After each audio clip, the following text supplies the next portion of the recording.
Columbus Crew 2 getting ready for year 2 of the MLS Cup playoffs. They are the defenders. And in the inaugural season, the coach of the year, and now in his second season, Lauren Courtois, and he's joining us now on the Coaching Academy. Laurent, how are you? I'm doing great. How are you doing, Glenn?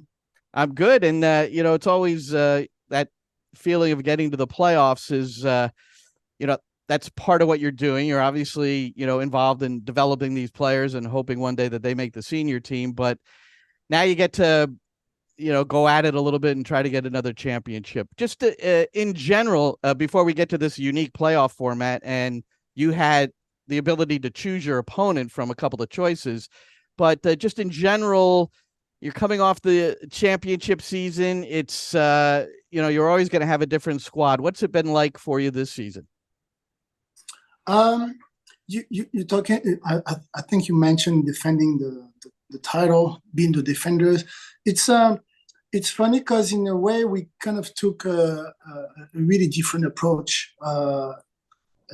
as far as the club perspective, in the sense that we don't want to forget that this platform is about player development, and it's the bridge to kind of gap the emptiness between the first team and the academy. So strictly approaching that competition as a win the league and defend the title is for us the wrong approach. So we had an amazing squad last year that was able to win the title. Fantastic.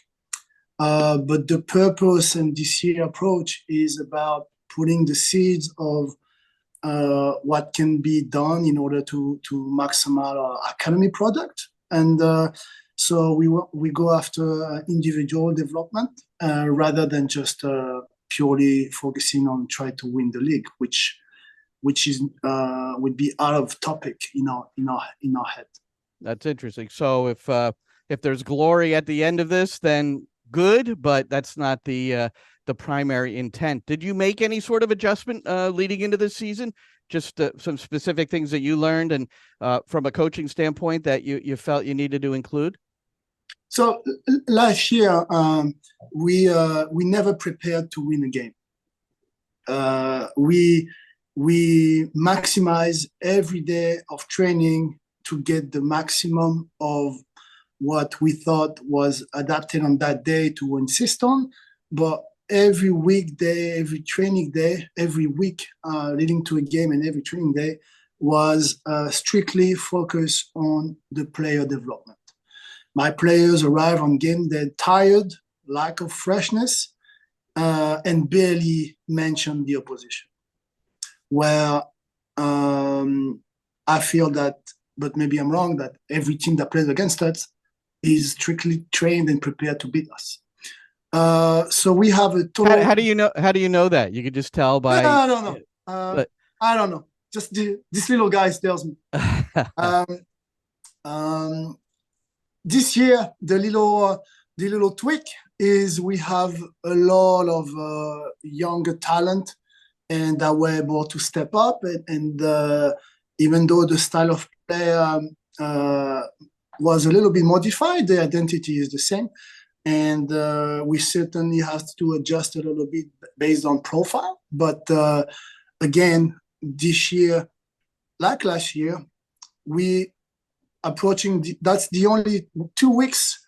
This week and the past week were the only 2 weeks where we adjust the load in training. And this week is the only week where we prepare to the game, if that makes sense. Everything prior to that's been only focusing on giving a chance to those players to be an asset for the club at the highest level. But now that you're in the playoffs, let's win a championship. So we're going to prepare for the opponent a little bit more diligently. We're with Lauren Courtois, Columbus Crew 2 coach, who will play in the opening round against Orlando City. Now, Columbus, you finished third, correct? Yeah, third in the East.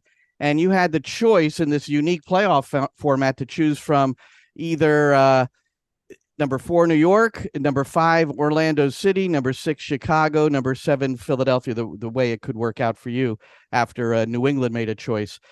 You chose Orlando City when you could have picked the Chicago Fire, the number 6 seed. So, first of all, do you like the format? And I guess if you're going to be involved in playoffs, doesn't work that way over in France at Lyon, but if you're going to be in the playoffs, then it seems like a pretty interesting way to go about it. So first, do you like it? And then second, and if you could be specific, why did you choose Orlando City instead of Chicago? So this rule is so weird. Huh? I don't know how much of weird or fun it is, but it's certainly really disturbing for me. Then it was not my decision. It was a club decision. Inside the club, it was a staff decision. And inside the staff, there's other than just the soccer part. There's also the metrics department where we were trying to see, okay, statistically, based on the metrics that give us success or the ones that we struggle, who seems to be the better match? Then comes, okay, the pure results and the pure matchup. How did it go? Then the mentality, then the away record since we play home, then the feeling a little bit. But to be honest, I didn't take a lot of lead, if that makes sense, because for me there was clearly the good picture of deciding for one and the bad picture of so, and for each opponent I was there's a positive and there's a negative in my main thing was to believe it or not to really focus on being ourselves, because I feel the second we not ourselves we can lose against anybody. In the second we all have our stuff together, we pretty hard to deal with. So within the staff and based on those variables that I just mentioned, Orlando seemed the matchup that would be interesting for us. Now we all lost against all of those teams, so they were all worthy opponents for sure. It's interesting. Early in the year, you beat Orlando 4-0 at home, and then you dropped a 4-1 decision on the road to them. So you're going to be home. So, I mean, a lot of things factor in here. And it appears that Chicago actually has a better, if I have that right, a better road record than Orlando too. So, but like you said, there were a lot of, so you just didn't solely make the choice. It was like a very much a team effort. Chicago gave us a hard time this year, and even though they were the less good in the standing, is that it? Whether 7 or something? They have the best metrics in the league in terms of what, at least at Columbus Crew, we look at as successful teams in terms of the way they arrive in the opponent's half and etc. So so Chicago, forget about the 7th spot. They're one of the best teams in the league, if not the best. So and just for the record, they beat you 4-2 at home, and then they also beat you 2-0 at their place, SeatGeek. So yeah, really? So it makes sense you picked Orlando, if you ask me. like I told you everything before, and the fact that we play home, and really we know they have a style of play that also is going to make us having a good game. So it's more going to be, I wouldn't say similar, but we know that he has a certain way of approaching the game. They sure want to deny our capacity to combine. So it could, for real, I really struggle to have tell me one team that you want. I was like, they all have stuff that I really think we can be successful at. Yeah. So telling you I chose them for this, it would be wrong because we chose, not me. And 2, I really don't care. It's just a matter of how we're going to be ourselves. Okay. Well put. Lauren Courtois, the Columbus Crew 2 coach, a real interesting background.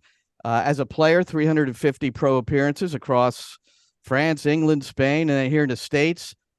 You were at Chivas USA under Robin Fraser and Greg Vanney. Then LA Galaxy, Bruce Arena there, finished up with the Galaxy as a player coach for their reserve squad, if I have this right.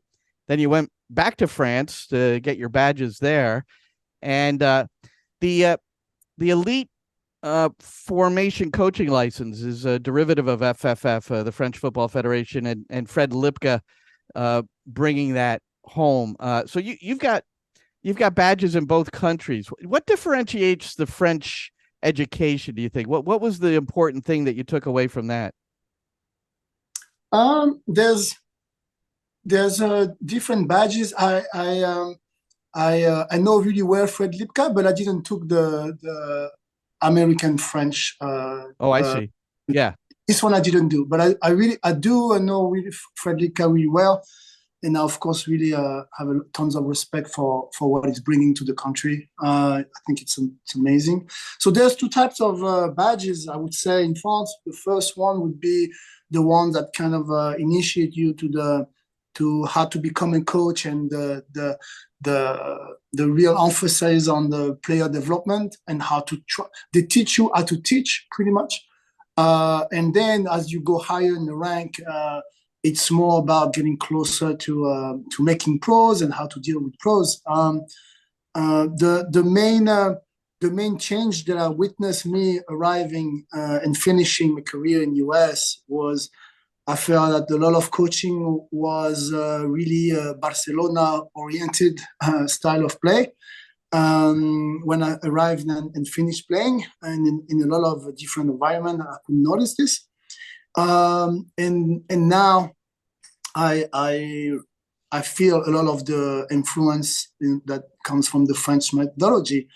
But like I told a few guys, and I'm not shy about this, is we also have us coaches to distinguish what is what work really well in France with national teams. Like we're talking about a country that is really deep into the soccer and player development, and program that a lot of time are dedicated for national teams.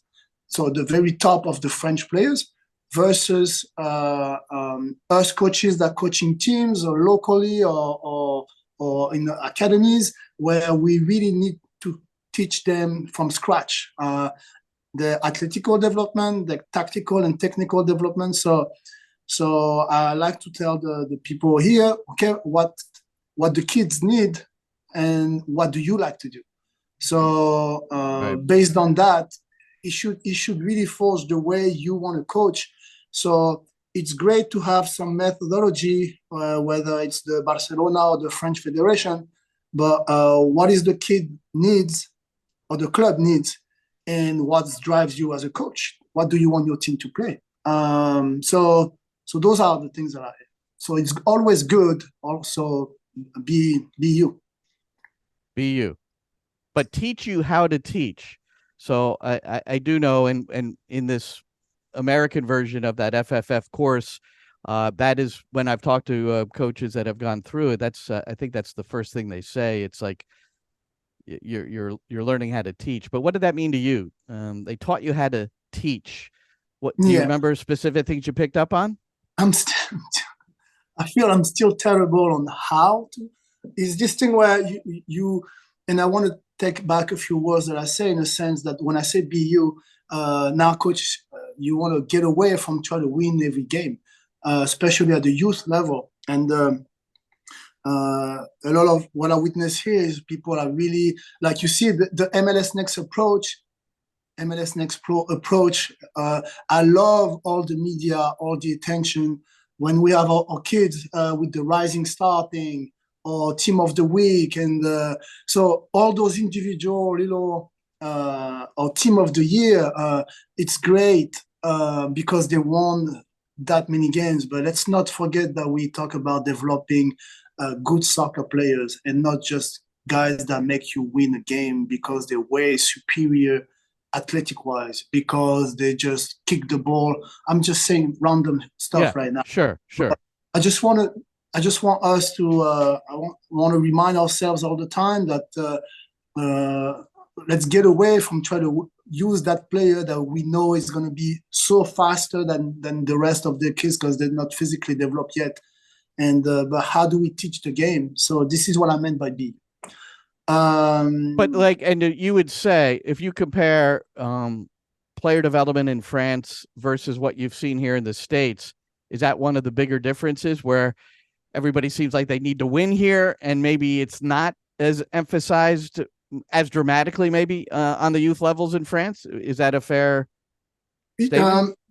Yeah, it's a fair statement in the sense that here, when I saw players that were dramatically superior talent-wise or physically gifted, the team was built around them to win the game. Right. When younger, I was a little bit talented, and in Europe, when I came back coaching, it was the same, which was the most gifted or in advanced player. They play you challenge them. You don't use them to win games. So whether it's with two age categories, whether it's with a training program that kick his ass, whether it's I don't know, but you challenge those talent. You don't use them just to win games. And this is what I feel that is been a few years ago. I feel the mentality is changing now.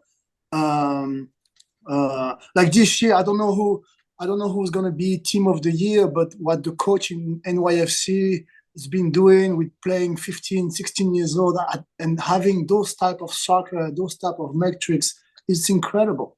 Incredible. Way more than any team that you're going to win and raise the cup. So what this coach and this club are doing for kids in this country should be the team of the year, not the one that's going to win the freaking cup. Got it.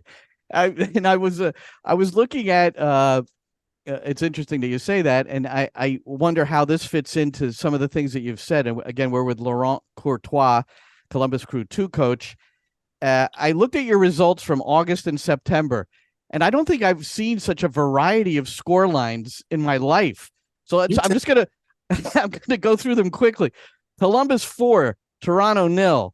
Then it was 1-1 with Huntsville. Then it was Red Bull 5 at Columbus 0. Then Columbus beats Cincinnati 5-1. Then Orlando beats Columbus 4-1. Then it's Columbus 5, Inter Miami 0 on the road. New York City then beats Columbus at home 5-2. Then you beat Cincinnati 4-0, and then you beat Atlanta on decision day, or whatever they call that in MLS NEXT Pro, 3-2. Wow. Under normal circumstances, I would have difficulty sleeping at night. But again, so it's been all right. So what happened with all that? A lot of pieces, but it is true that we often felt with this team that we were either untouchable or sometimes the second we concede, we collapse. And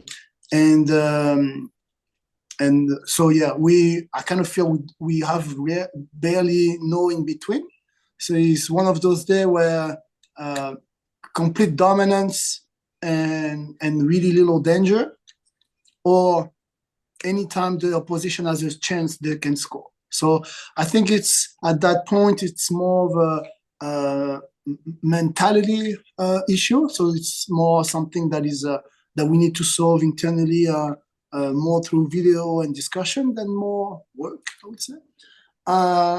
But yeah. it almost sounds like they're a little fragile if they go down, and then they kind of, I think the word you used was collapse. But so maybe in that respect, they need to become better dealing with adversity, I guess. For sure. I have a few in my head, a few example of what leads to that, but the majority of this is how much do we heads down and how much do we pick it up and readjust. So it's going to be one of those things. But you mentioned the 6-2 loss, and coming back to player development, the 6-2 loss forever, the 6-2 loss against Philadelphia is the proudest moment of me, and probably will be ever coaching a team, because we get red carded after 5 minutes. Our goalkeeper is out, and we choose to put a player as a goalie, and just to play our game even more. and now that when we lose the ball, we're gonna have no chance but to press right away. What the guys did against one of the best pressing team in the league, against Philly, with one man up and us with no goalkeeper, they completely gave up on pressing the guys, because the guys had the personality and the quality to respond collectively, having no goalkeeper and one man down. And the sequences that those guys pull out against Philadelphia, even losing, because the last 30 minutes we conceded 3 goals, but in terms of player development and collective identity, is one of my proudest moments coaching. But nobody cares. We lost 6-2. So interesting. I promise I will go back and watch that game. I've only watched one of your games in its entirety, and it was the loss to New York City, the 5-2 loss. There's another one. And what stands out to me, and I'm going to assume that you're really getting your goalkeeper to be part of the 11 on the attacking side, because the one goal where he was caught out, I don't know, he was close to the halfway line when you turned the ball over and the New York City player just put it in the back of the net. So, yes. But again, that would lend itself to like you're trying to do something. Yeah, we definitely try to challenge ourselves. We definitely try to not stay comfortable, and we certainly don't try to just win the game up until the playoffs, at least. All right, and that's coming up on Sunday. Columbus Crew 2 playing host to Orlando City B. That'll be at the historic Crew Stadium, 5:30 Eastern. If you're in the area, go and watch Lauren Courtois' team. And, well, it's been a pleasure speaking with you, and I wish you, thank you so much. I wish you all the best. Thank you, Glenn. Talk to you soon.